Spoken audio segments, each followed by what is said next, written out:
Sauce பேனில் ஒரு 3 teaspoon key விட்டுக்கலாம். கீ நல்லா காஞ்சதும் அதில் இந்த முந்திரி திராட்சையை வறுத்தெடுத்துக்கலாம்.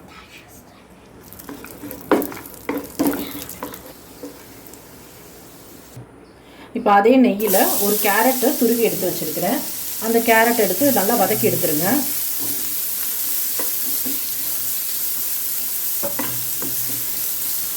கேரட் ரொம்ப நேரம் வதங்கணுங்கிற அவசியம் கிடையாது. ஜஸ்ட் ஒரு 1 மினிட் வதக்கினாலே போதும். ஏன்னா அந்த பச்சை வாசம் போகிறதுக்காக தான் நம்ம அந்த கீயில் வந்து வதக்கிடுறோம்.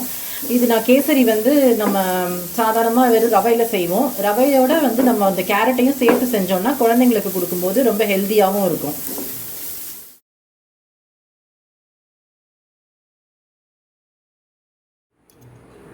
அதே பேனில் இப்போ ரவையை வறுக்கிறதுக்காக ஒரு 3 டீஸ்பூன் நெய் விட்டுக்கிறேன். 1 கப்பு ரவை எடுத்துக்கிறேன். இப்போ ரவை நல்லா பொரிஞ்சு வர அளவுக்கு வறுத்தெடுத்துருங்க. இப்போ ரவை நல்லா பொரிஞ்சு வந்துருச்சு. இப்போ நான் சுடுதண்ணி வந்து ஒரு 1 கப்பு ரவைக்கு 3 கப்பு தண்ணி எடுத்துருக்கேன்.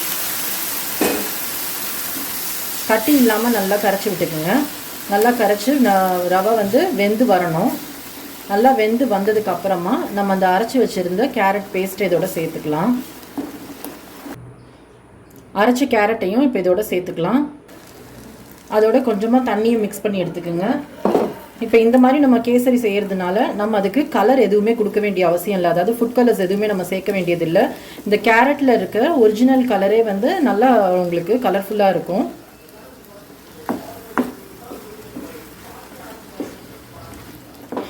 இப்போ ரவை நல்லாவே வெந்து வந்துருச்சு. இதில் நம்ம சர்க்கரை சேர்த்துக்கலாம்.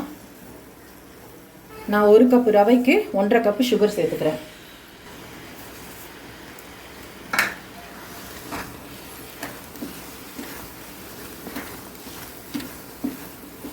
இப்போ நான் ஃபுட் கலர் எதுவுமே சேர்க்கலை.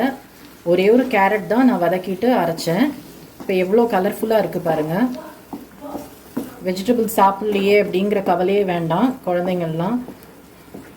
அவங்களுக்கு நம்ம இந்த மாதிரி ஒரு டிஃப்ரெண்ட்டாக செஞ்சு கொடுத்தோன்னா நல்லா விரும்பி சாப்பிடுவாங்க. உங்களுக்கு தேவைப்பட்டுச்சுன்னா ஒரு 2 டீஸ்பூன் நெய் விட்டுக்குங்க. கடைசியாக நம்ம இறக்க போகிறதுக்கு முன்னாடி கொஞ்சம் நெய் விட்டோன்னா நல்லாயிருக்கும்.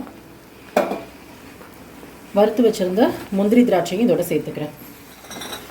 அவ்வளோதாங்க. இப்போ நம்ம கேசரி சூப்பராக ரெடி ஆகிடுச்சு. நல்லா கலர்ஃபுல்லாக இருக்குது. நல்லா டேஸ்ட்டாகவும் இருக்கும். நீங்களும் வீட்டில் ட்ரை பண்ணி பாருங்கள். எப்படி இருந்ததுன்னு எனக்கு கண்டிப்பாக ஃபீட்பேக் அனுப்புங்க. Thank you friends. Bye.